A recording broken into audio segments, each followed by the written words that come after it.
Good morning. আপনারা সকলে কেমন আছেন? মা সারদা দেবীর আশীর্বাদে আশা করি সকলেই ভালো আছেন। তো আমরা আজকে একটা কিচেনের আইডিয়া দিব মা সারদা দেবীকে স্মরণ করে।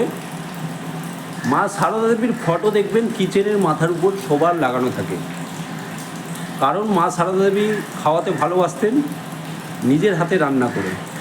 তো চলুন আমরা কিচেনের আইডিয়াটা আপনাদেরকে মা সারদা দেবীকে স্মরণ করে এগিয়ে নিয়ে যাই। তো এটা কিচেনের গেট। আমরা আস্তে আস্তে কিচেনের ভেতর প্রবেশ করব। তো আমরা কিচেনের ভেতর প্রবেশ করেছি।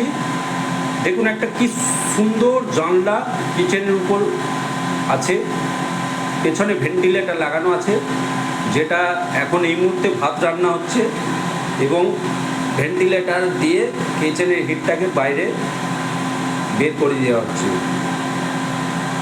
যেটা কিচেনে খুবই জরুরি থাকে। অনেকে চিমনি লাগান, তো এখানে আমরা ভেন্টিলেটর লাগিয়ে কিচেনটাকে সাজিয়েছি। এবার আমরা বাসনের তাকটা আপনাদের দেখাচ্ছি। তো কি সুন্দর বাসনগুলোকে দেখুন সাজিয়ে একটা জায়গার মধ্যে রাখা হয়েছে, খুব সুন্দর লাগছে, সত্যিই অসাধারণ। তো আমরা আস্তে আস্তে একটু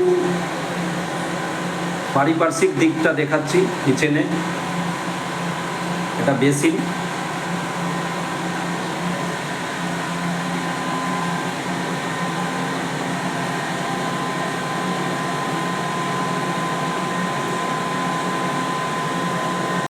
তো কিচেনে যেটা মেন জিনিস সেটা হচ্ছে জিনিসপত্রকে কিভাবে সাজিয়ে রাখা যায়, তার জন্য কি সুন্দর 3টি তাক বানিয়ে রাখা আছে, যেখানে সমস্ত জিনিসকে সাজিয়ে একত্র করে এক জায়গায় রাখা হয়েছে। তো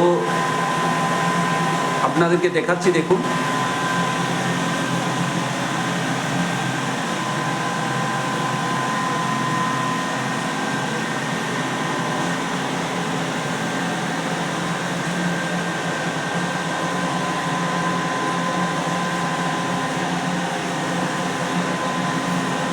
সত্যিই অসাধারণ।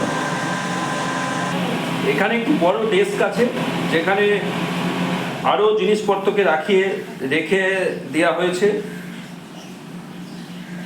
কিচেনের আরেকটি অঙ্গ থাকে, যেটি হচ্ছে গ্যাস সিলিন্ডারটিকে দেখুন কি সুন্দর ঢেকে রাখা হয়েছে। তো আমি একটু আপনাদেরকে এখন খুলে দেখাবো।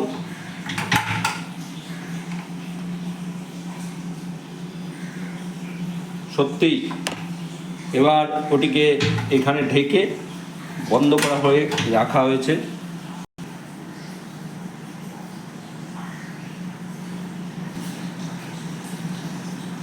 তো কিচেনের আইডিয়া মোটামুটি আপনাদেরকে একটা শেয়ার করলাম।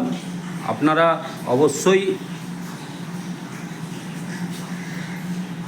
দেখে ভালো লেগেছে কিনা বলবেন, আর আপনারা আমার চ্যানেলটিকে সাবস্ক্রাইব করে রাখুন।